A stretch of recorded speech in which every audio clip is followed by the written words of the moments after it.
Hello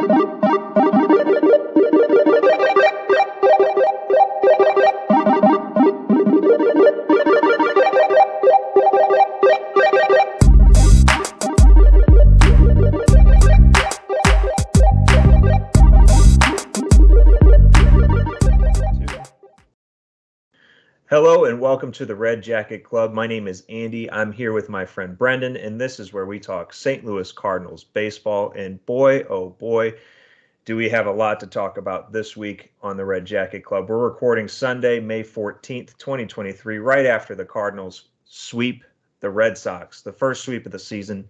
A lot of exciting baseball on the road this week. But before we get too far, I wanted to ask, if this is your first time making it over to the channel, please feel obligated to subscribe. We think you are. We hope that you do. We're trying to provide weekly coverage as the Cardinals go throughout the 2023 season. We don't want you to miss out. Also, please like this video and consider sharing with your friends, because we believe that if you're watching this, you're likely a Cardinals fan who knows other Cardinals fans. So we'd love them to join the club also. Brendan, it's been a weird week because the messaging has been all over the place, but the Cardinals are finally putting together winning baseball. The front office, the players, there's so many different things that are coming out of this clubhouse. It's crazy. What are your quick hits? What are your quick thoughts after, good baseball, but weird times in Cardinals land? Yeah, I think you mentioned on Twitter, we can't buy a good headline right now. Yeah. Even though, we pick a really good week to recap because I don't know what feels better, 2 out of 3 from the Cubs or sweeping the Red Sox after obviously a really bad start to the season. I would say the sweep definitely feels better, but taking 2 out of 3 is really nice against the Cubs. But yeah, I don't know, just a lot happened this last week, a lot of good things. Pitching is starting to show up a little bit. So is offense, even though offense really hasn't been a problem the whole year. But Contreras' homecoming happened, so that was fun to see. He went off, which we'll get into probably a little bit. But I guess those are my quick hits. Just exciting stuff happening, and hopefully we can keep it going. Yeah, I hope so too, especially they're coming home this week to face the Brewers. So that's big. That's big to ride 5 of 6 games away to come home to face the first place team. Yeah, man. And I guess we can just start off with the news kind of the week. There's been a lot going on, and a lot of it still stems from the weird notion of Willson Contreras no longer being the catcher for the foreseeable future, and then there's progress, and then there's maybe he'll come back, and then maybe he comes into Monday. So it's been all over the place. Again, players yelling at reporters, specifically Jack Flaherty, telling Derek Gould he doesn't know how to pitch. Weird stuff is going on. And I have what are we gonna do?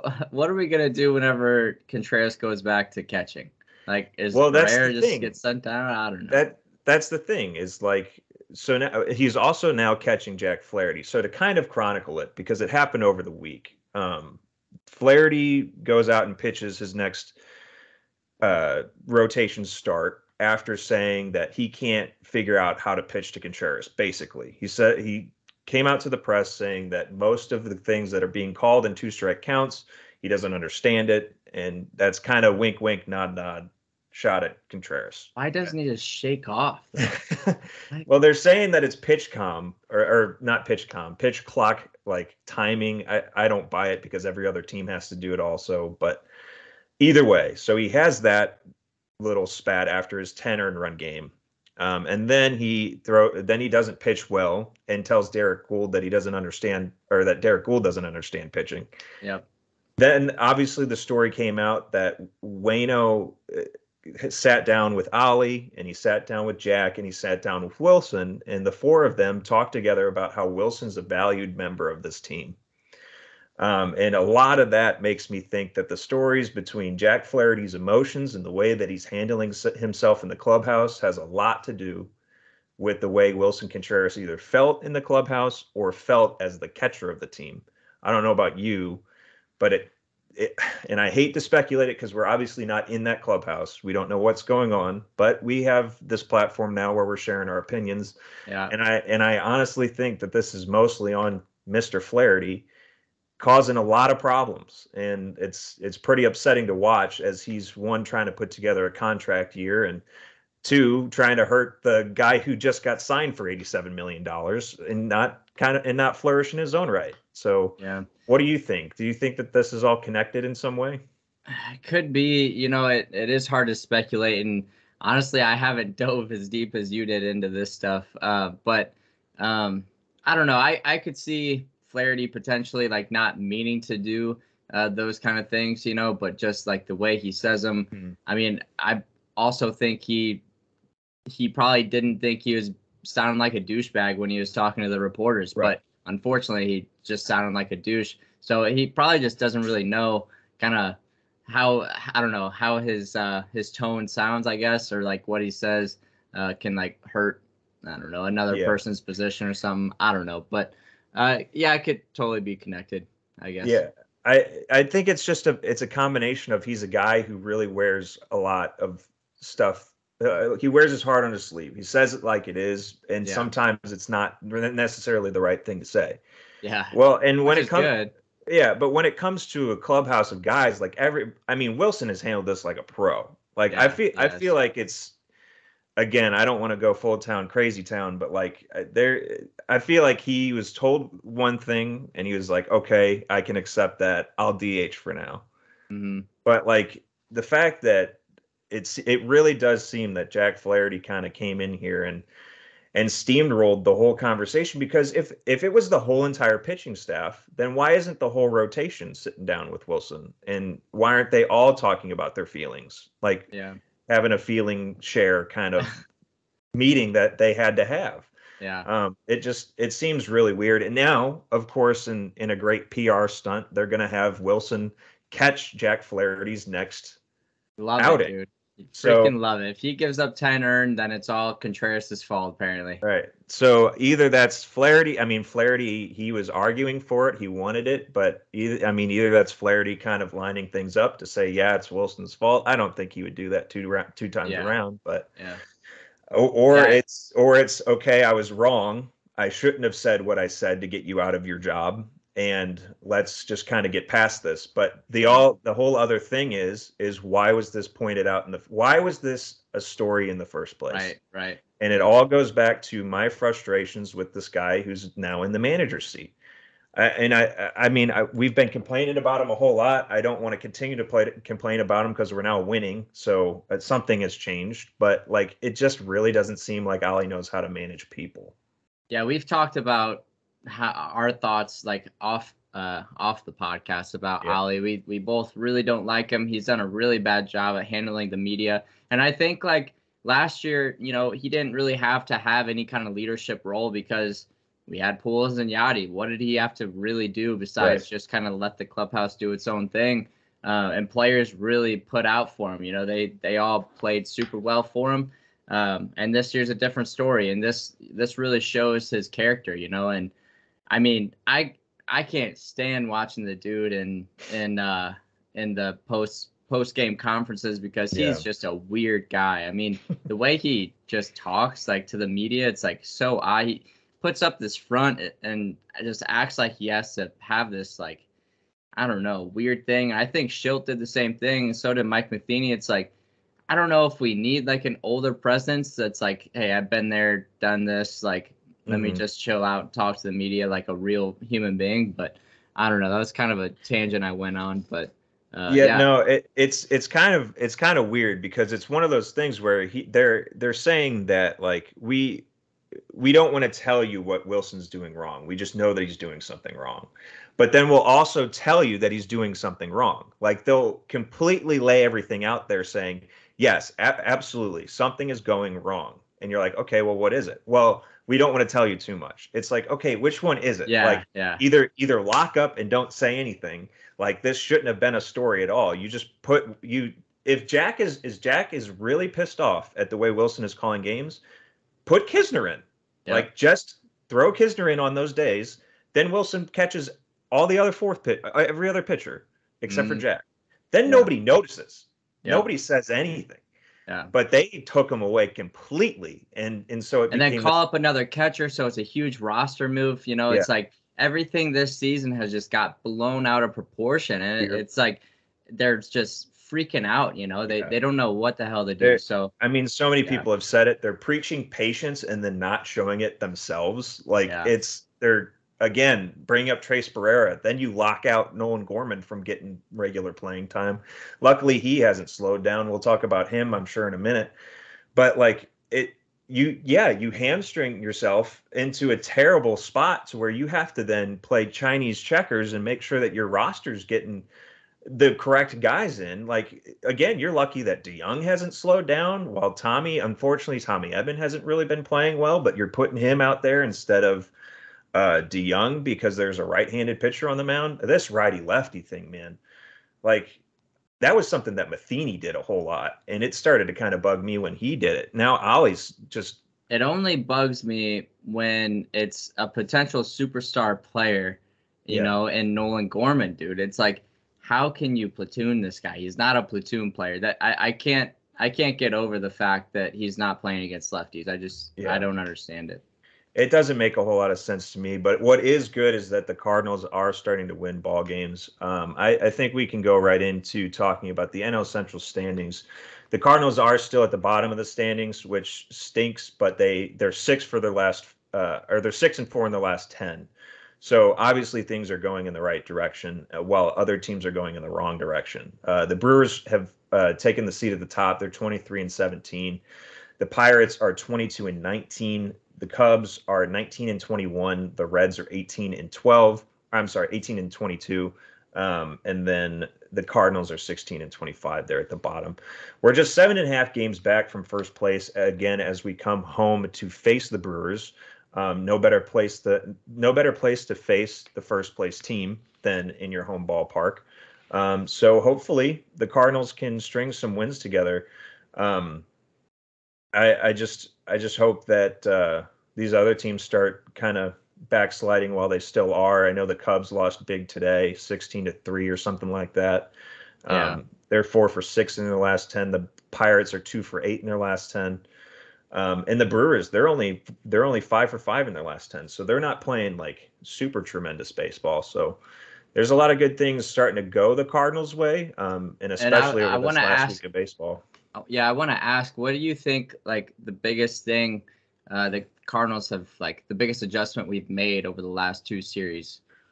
So he didn't really show it a little, like, today he was still swinging at pitches that were just not even near the zone. Yeah, I know. Arenado completely changed the way he was looking, because it felt like he was looking for outside pitches to hit, which is the weirdest way to approach at the plate. But when it came to those inside pitches that they would throw to him, he would get jammed on them every single time. So I think he adjusted his eyesight. He was able to pull the ball a lot better, and that showed in his 1, power, and 2, just ability to hit the ball. He was hitting balls that were on the ground tonight, so he was barreling things up that shouldn't be barreled. But I think he changed his approach, and I think guys that needed to come around came around. I mean, give Andrew Knizner all the credit in the world. I mean, the pitching staff didn't improve a whole hell of a lot while he was in there. So, I mean, obviously there's a common denominator that they're just not willing to discuss. That is the problem with this Cardinals team. But when they say Andrew Knizner's the solution, and they ask him to go out there and catch, he could put all his focus on catching. But he decided to go out there and also focus on hitting. And he's had one of the greatest performances at the plate that I've seen. So him stepping up, also Wilson Contreras not backing down from this, like saying he literally said, "I'm their employee." Like, this is as if you were working at the Steak and Shake and they were like, "No, we need you off the grill. Dishes. You gotta be. We need you off the grill and on dishes or something like that." He was like, "I'm gonna do what they need me to do, and I'm gonna go do it well." And I think that's leadership, man. And I think that's another thing that this team needed, is just somebody to say, like, let's get our heads on straight and let's start moving forward. And I think there's a lot to say about Wilson Contreras' actions toward that when it comes to this winning skid here. Yeah, definitely. The other thing I will say that's probably helping us a ton is in the month of May, we're averaging 5.5 runs per game. Yeah. That It's tends to because they help a have lot. to. Yeah, they have to. The pitching obviously has been bad the Right. whole season pretty much, even though another thing I would like to point out, digging into some deeper stats, is most of our starting pitchers have a lower FIP than they do an ERA. And FIP is one of those stats that we brought up every now and then. We'll bring it up. So for the people who don't know, it's fielding independent pitching. It's kind of hard to explain, to be honest. But basically, it's the peripheral stats. Like, should they actually have that high of an ERA? So for an example, Jordan Montgomery's got a 4.11 ERA. His FIP is a 3.48. Miles Mikolas, and I don't know if this counted from today, but 5.40 ERA. His FIP is 4.59. So most of our guys, their FIP is way lower than their actual ERA, which is a really good sign. I think I want to say it, but I'm a little reluctant, but I think we're really starting to make the turn. The pitcher, like Miles Mikolas, seemed like himself today. He had 6 innings with 0 strikeouts. So that just shows that he was in control of the game. He only let up 1 run today. So, hopefully they're just getting more and more confident back there. So obviously pitching is huge, but also scoring those 5.5 runs per game is huge as well. Yeah, absolutely. Yeah, the offense is just continuing to be consistent, and a lot of that comes down to a couple of key guys. One of those being Nolan Gorman. I mean, throughout this whole road trip, this guy's just been hitting the baseball. He came up and gave the Cardinals the lead in game 1 and 2 in the 9th inning for games 1 and 2 against the Red Sox. Hit really well against the Cubs as well. And DeYoung in game 2. I mean, some of these games have been the most exciting baseball I've seen in the last couple of years. But when DeYoung came up in game 2 of that Cubs series, again in the 9th inning, I was reminiscent of that game. I think it was in 2018 or 19 when he and Yachty went back to back. I don't know if you remember that, but they went back to back in the 9th inning, and that ended up being Paul DeYoung's 14th home run in Wrigley Field, and he's had 6 of them in the 9th inning alone. Nice. And so Paul DeYoung again today hit like a 425-foot bomb to straightaway center in Fenway. So those two guys, I mean, you never knew what you were going to get from Paul DeYoung at the beginning of the season, especially after how things have been going for him. But I couldn't be happier for a guy who just has really turned everything around. Yeah, if you told me DeYoung was going to be an important part of our offense currently in May, that could totally fade off, and I won't be one bit surprised if he does fade off quite a bit. But I would not believe you at all. But I do remember that back-to-back because it was a high fastball. I do remember that he hit that on. But, what you were saying, Gorman's been looking freaking good. And I got to give a shout-out to the dude that I have been calling out since we got him. Got to give him another shout-out. Chris Stratton in the bullpen has looked so good. And hopefully he's just going to continue to get chances. Hopefully he gets bigger chances too. Like they threw him in to close out today's 9-1 game, which is okay, whatever. Like it's cool. I guess they're gonna test him in that like high leverage role eventually, but I don't know. I would like to see him in a better, better role, I guess, because he's been really higher stress role or something like that. But I mean, he's getting attention. We saw that Derek Gould is starting to shout him out, and it's certainly deserving of it because he has been coming out of the pen. Jordan Hicks really has turned around his season, which is really nice to see. Genesis Cabrera has been great out of the bullpen. This whole team is starting to come around. It still just comes down to the starting pitching. I know we kind of hammered on it. That's the fact, but that is the fact. Heading into Game 3 or after Game 3 in Chicago, the Cubs starting pitching let up 10 earned runs, and that was all without Contreras catching. So you're going to have to again explain to me how he was the complete problem there. and Montgomery let up 6 earned runs himself in that game where we lost 10-4. So yeah, we're just gonna have to have that starting pitching come around. Montgomery, that was a weird start for him, but tomorrow is going to be a really big thing for Jack Flaherty. I mean, Jack Flaherty has to pitch well tomorrow. If not, then this is going to look real bad for him, in my opinion. Like it literally began and stops with him. So if it doesn't stop tomorrow, I don't really know what people are going to say. I feel like it's not going to be good for Jack, though. Yeah, I mean, this is a huge game for him, man. Going against the Brewers, the division leaders right now. Huge game for him. But I did want to ask, do you know who's lined up for the rest of the games against the Brewers? I don't. I typically look at ESPN for that, but they were wrong about when Shohei was starting. So yeah. I know I got a lot of shit about saying that Shohei was going to start when I was told he was going to start. So start against someone else when he's a different guy. Yeah, I don't know. Looking forward to the Brewer series. I don't really know what they're doing well, to be honest. Excuse me. I do know that Corbin Burns has not been the Corbin Burns that they're used to. So hopefully that keeps it up for us, that he's not that good if we do see him. Mm-hmm. But yeah, I mean, we got to go, man. I mean, this is the time. We got the Brewers, then we got the Dodgers next. Like, this is it. Like, right. We proved that we can start winning games, and now, like, I know we said at the beginning of the month this is it, but then we got swept by the Angels. But yeah, no, this is really go time. We come home, we got to show out, show some good baseball, and hopefully take at least 2 out of 3 from the Brewers. And while we still got some time left before I run through those pitching matchups, I do want to bring up, because I remember distinctly after you drafted your fantasy team, and I told you drafted Kenley Jansen for your closer. Ah, dude, I know. Yeah. And you were like, why would you say? Everybody keeps saying that, and I think it's just because of a Cardinals bias, man. Dude, it is Cardinals bias. He can't pitch against the Cardinals for some reason, and he is terrible against the Cardinals. Clearly showed, because both Paxton and Chris Sale had they both had great games in games 1 and 2.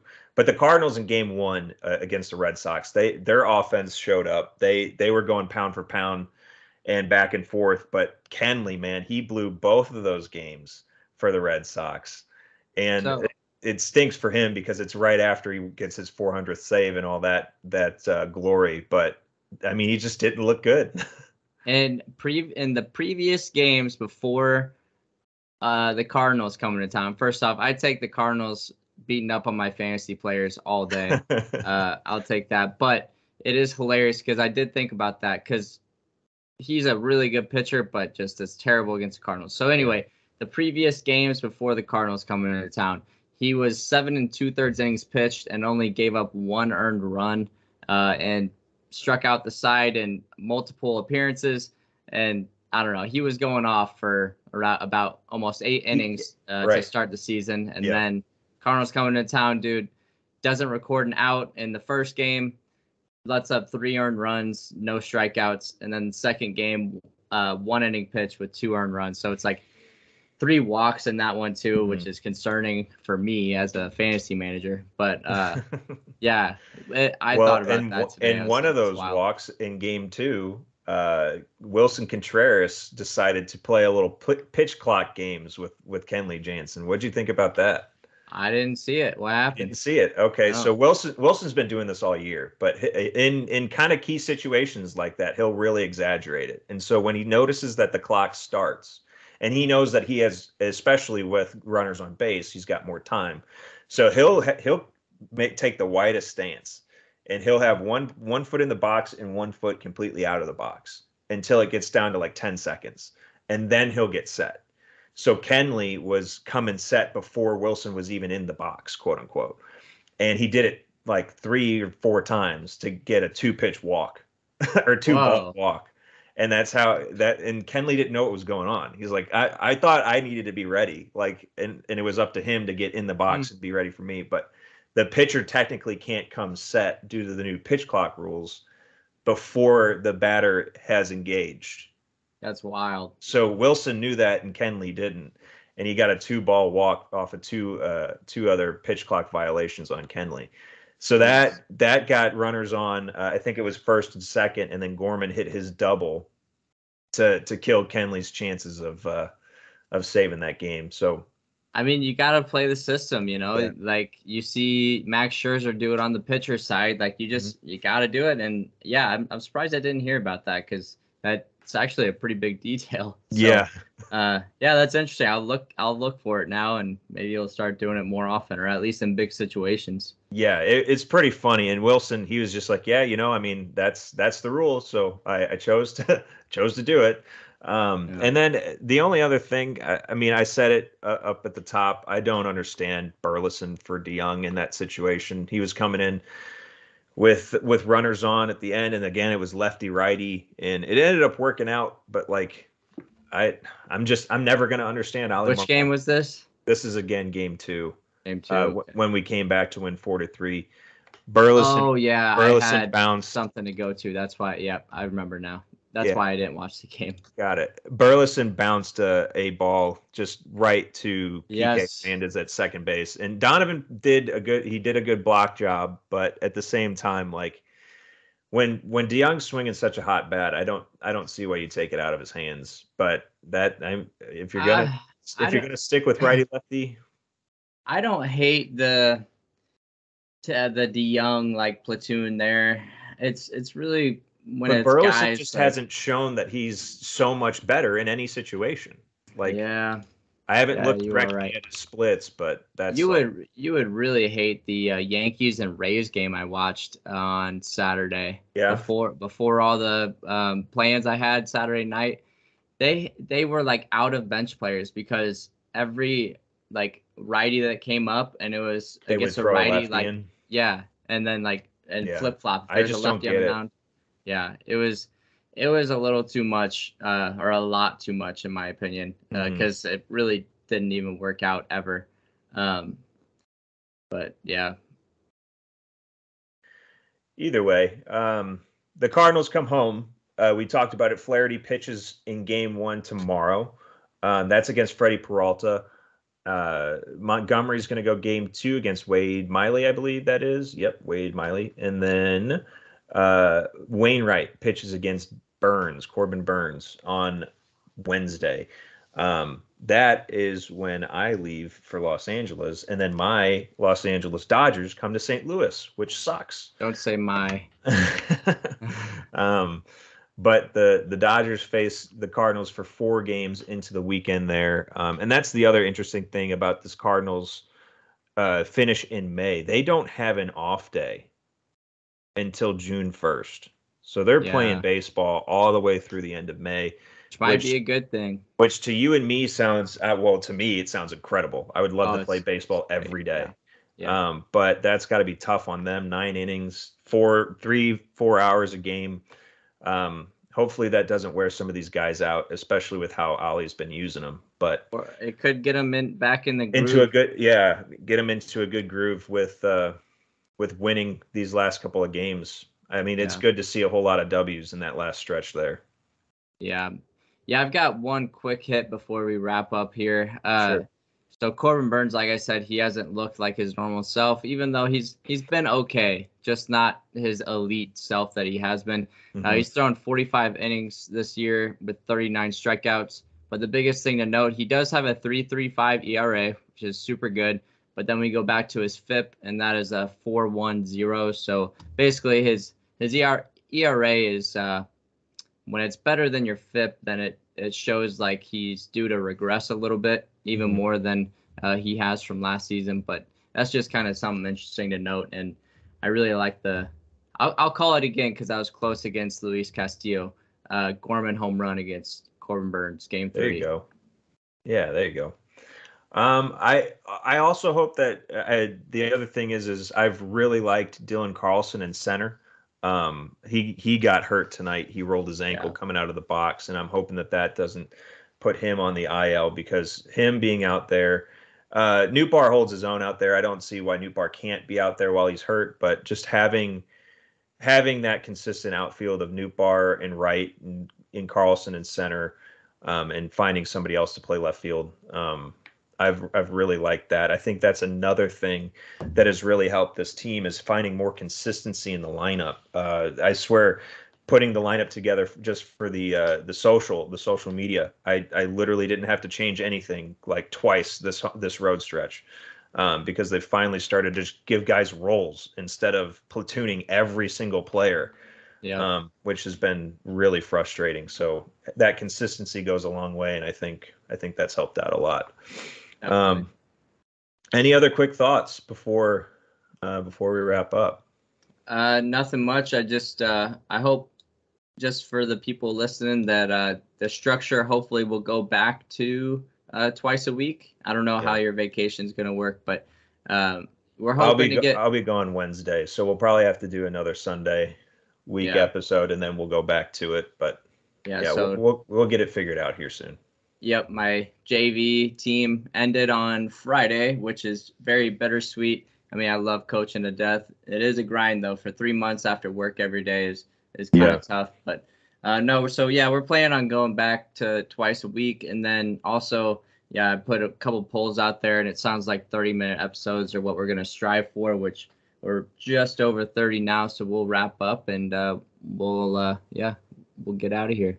Absolutely. And we appreciate you watching. We thank you for engaging with us on that, because we love your feedback. We need to know more about what you guys want to know from us, and how you want to know it, and what format and which way you like to watch it or listen to it or anything like that. So any type of feedback goes a long way for us.